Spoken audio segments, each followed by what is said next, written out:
안녕하세요. 제임스 안입니다. 2022년 1월 17일 위베스트 마켓 브리핑입니다.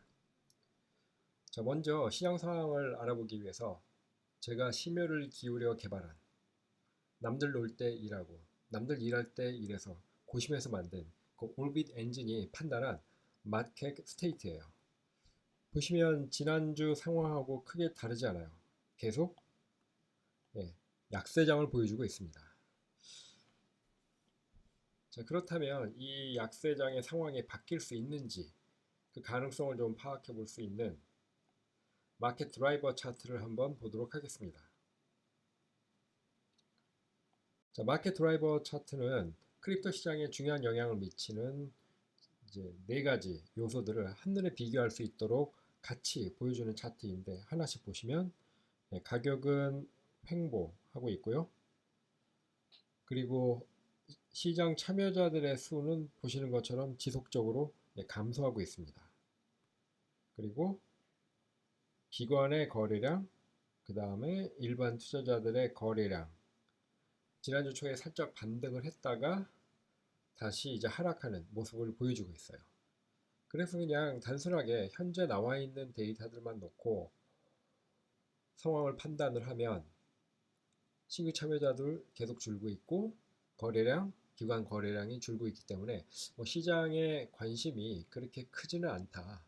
그래서 뭔가 특별한 이벤트라든가 상황이 반전될 만한 화끈한 사건들이 좀 터지지 않으면 당분간은 현 상황을 계속 유지하거나 아니면 약간 더 나빠지는 그런 상황이 펼쳐질 것이라고 예상할 수 있다 라고 말씀드릴 수가 있겠습니다.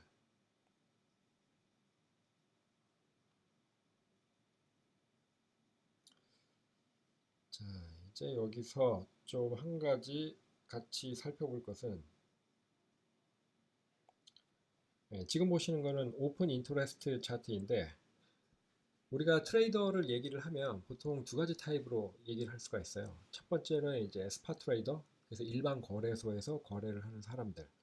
그 다음에 두 번째는 딜리버티브 트레이더, 즉 파생 상품을 전문적으로 거래하는 사람들로 이제 두 가지로 나눌 수가 있는데 보통 파생 상품을 전문적으로 거래하는 트레이더들이 훨씬 더 스팟 트레이더들보다 실력이 좋습니다.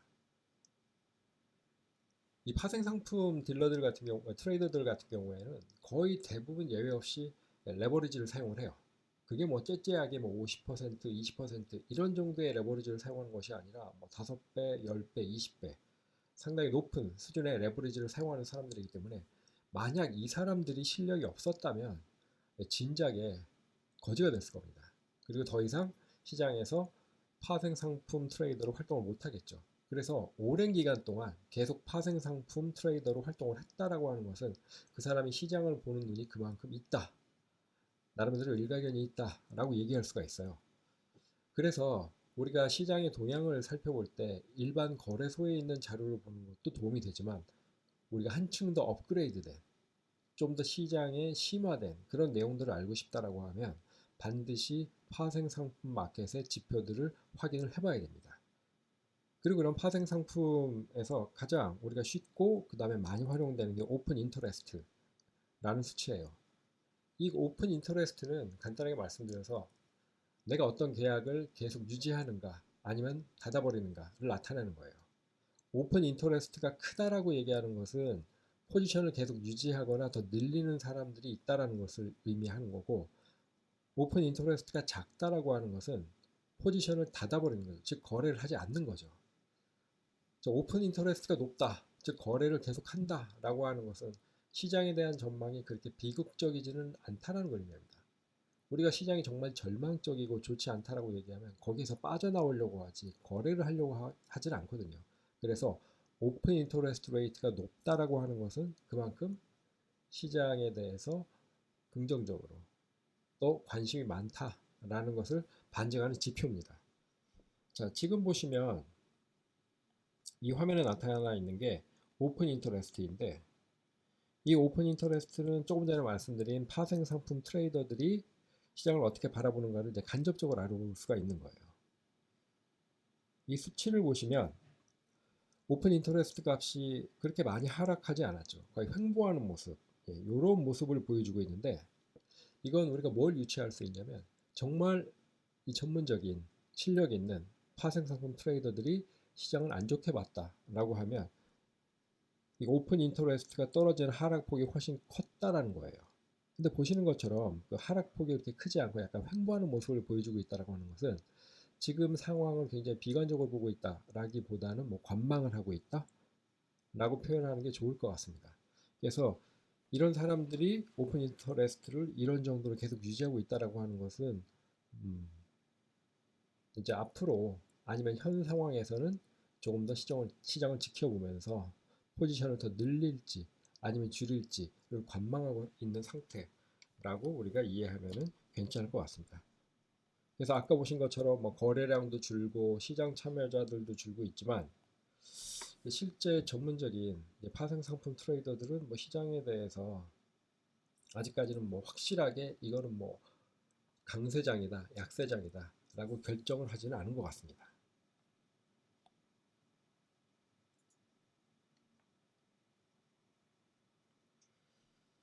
자, 그리고 지금 보시는 거는 이제 마켓 리스크 차트인데, 네, 이거는 전통 금융시장의 위기를 파악할 수 있는 굉장히 좋은 도구죠. 네, 이것도 제가 참 자랑스럽게 생각하는 툴 중에 하나인데, 네, 뭐 중간에 약간 이벤트가 있긴 있었지만, 뭐 그렇게 강한 이벤트는 아니었네요. 네, 그래서 뭐 별로 신경 안 써도 될 것 같고, 나스닥, 뭐 코스피, 그다음에 골드, 오일이 있는데 오일 가격이 하락을 하다가 다시 상승하는 모습을 보여주고 있네요. 그럼 이제 인플레이션에 대한 우려가 좀 더 커질 수가 있겠네요. 그 인플레이션이 증대가 되면 될수록 금리 인상에 대한 압박이 더 크기 때문에 이 오일 가격이 계속 올라갈지 떨어질지 이런 부분들은 좀 관심 있게 봐야 합니다. 이러한 요소들이 거시경제의 흐름을 좌우하는 굉장히 중요한 요소이기 때문에 오일 가격 계속 오름세를 보일 것인지 아니면 횡보 아니면 하락이 될 것인지 라고 하는 건 지속적으로 좀 지켜보면서 트래킹을 좀 해줘야 됩니다. 그리고 이거는 장단기 금리차, 그러니까 미국 10년 국채하고 이제 2년 국채 금리를 빼준 값인데 예전에 말씀드렸다시피 경제 참여자들이 시장에 대해서 안도하고 불안함이 없을 경우에는 이 장단기 금리차가 확대되는 이런 모습을 보여주고 시장에 대해서 불안하다 라고 생각을 하면 장단기 금리차가 이제 축소되는 모습을 보여줍니다. 지금 같은 경우에는 하락하다가 이제 살짝 다시 확대되는 모습에서 지금 정체된 모습을 보여주고 있죠. 그래서 시장 참여자들이 현재 시장에 대해서는 뭐 아직 방향성을 확실하게 정하지는 않은 것 같습니다.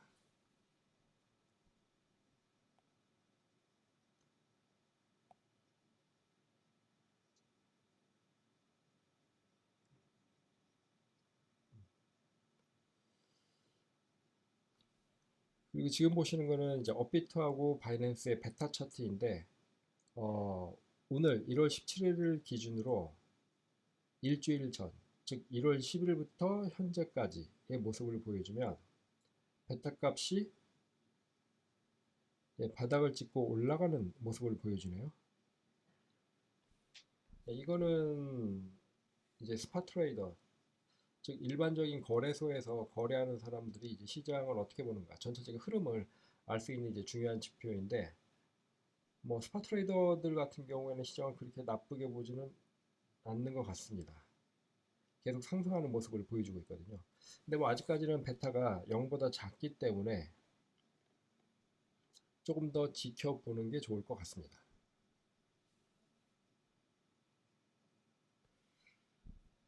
이상으로 이번 마켓 브리핑, 위베스트 마켓 브리핑 시간을 마치도록 하고, 뭐 지난 한 주간의 데이터를 딱 봤을 때 현재 시점에서 내릴 수 있는 결론은 좀 관망을 해보자. 아직 시장의 방향성이 확실하게 정해진 것 같지는 않다라는 거 하나 하고, 그리고 두 번째는 전문적인 파생 상품 트레이더들은 시장 상황에 대해서 뭐 그렇게 부정적으로 보는 것 같지는 않다라는 거. 그리고 일반적인 스파 트레이더들 같은 경우에는 시장을 조금씩 긍정적으로 보고 있지 않나. 왜냐하면 베타가 상승하고 있으니까. 예, 이런 내용들을 좀 읽을 수 있었습니다.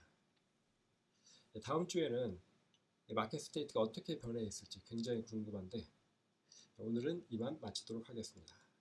감사합니다.